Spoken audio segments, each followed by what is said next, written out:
오늘 본문에서 다윗이 특별한 고백을 합니다. 나의 하나님이여 내가 주의 뜻 행하기를 즐기오니. 여러분, 다윗이 어떤 사람이었습니까? 10년 동안 사울에게 쫓겨다니고 블레셋 왕에게 잡혀서 미친 척하고 또 아들에게 반역을 당해서 또 쫓겨다니는 이 고된 삶을 살았던 사람이 다윗입니다. 다윗처럼 괴롭고 힘든 삶을 산 사람도 없었을 것입니다. 그런데 8절에서 다윗이 뭐라고 말하고 있냐면 하나님의 뜻을 행하는 것을 즐거워한다라고 고백하고 있습니다.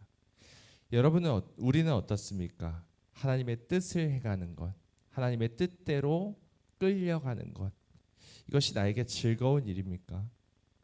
하나님의 말씀대로 사는 것이 좋은 건 줄 알겠는데 막상 하려고 하면 몸이 안 따라주기도 하고 마음부터 무거울 때가 있습니다.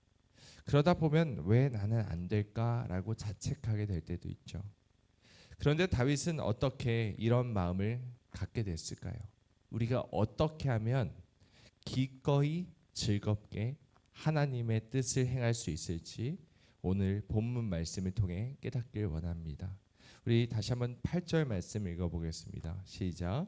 나의 하나님이여 내가 주의 뜻 행하기를 즐기오니 주의 법이 나의 심중에 있나이다 하였나이다. 아멘. 이 하반절을 보시면 주의 법이 나의 심중에 있나이다 라고 말씀합니다. 그러니까 하나님의 뜻을 즐겁게 행할 수 있는 이유는 하나님의 법, 즉 말씀이 다윗의 심중에 있었기 때문이라는 거죠. 여기서 심중이라는 것은 창자, 내장, 심장과 같이 가장 깊숙한 곳에 있는 것을 말합니다. 다윗은 단순히 머리로 성경 구절을 암송하고 있는 것뿐만이 아니었습니다. 하나님의 말씀이 내 피가 되고 살이 되어서 심령 깊숙한 곳에 새겨져 있었다라고 말하고 있는 것이죠.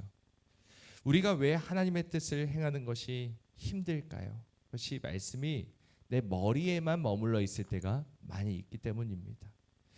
머리에만 있으면 자꾸 계산하게 됩니다. 이게 내가 이것을 했을 때 이득일까 손해일까 이런 계산적인 마음으로 하나님의 말씀을 대하게 되는 것이죠. 여러분, 하나님의 뜻을 행하는 것이 정말로 나에게 즐거운 일입니까?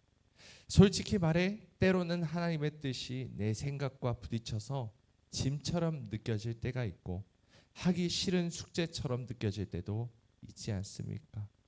여러분, 내 의지나 결단만으로는 절대로 하나님의 뜻을 즐겁게 행할 수가 없습니다. 말씀이 나의 심장에, 나의 폐부에 새겨져야 합니다. 그래서 우리에게는 내 힘이 아닌 성령님의 은혜가 필요합니다. 매일매일 주시는 이 은혜를 사모하며 그 은혜를 받아야 합니다. 성령님께서 우리의 마음에 말씀을 새겨 주셔야 하는 것이죠. 그래서 에스겔 36장 26절에서 이렇게 말합니다. 또 영을 너희 속에 두고 새 마음을 너희에게 주되 굳은 마음을 제거하고 부드러운 마음을 줄 것이며. 우리의 마음이 딱딱하게 굳어 있으면 아무리 좋은 말씀이 떨어져도 그 말씀을 다 튕겨내기 마련입니다. 자꾸 내 생각과 비교하고 말씀을 지키는 것이 괴롭게 느껴질 수밖에 없습니다. 하지만 성령님께서 우리의 마음에 임하시고 이 마음을 부드럽게 해주시면 완전히 달라지죠. 억지로 하는 것이 아니라 내 마음 깊은 곳에서부터 하나님의 뜻대로 살고 싶다라는 열망이 올라오고 또 하나님을 기쁘시게 하고 싶다라는 마음이 샘솟듯 하게 됩니다. 그러면 신기하게도 손해보는 것 같은 하나님의 뜻에도 우리가 기꺼이 복종하게 되고 감사함으로 이 일을 하게 된다는 것이죠. 여러분, 오늘 우리가 이 시간에 이렇게 기도하길 원합니다. 성령님, 하나님의 말씀이 나의 심장의 폐부에 새겨지게 하여 주시옵소서. 그래서 주님의 뜻을 행하는 것이 내 인생의 가장 큰 즐거움이 되게 해 주십시오. 오늘 하루도 마음에 새겨진 그 말씀으로 승리하는 여러분 모두가 되시길 주님의 이름으로 축복합니다.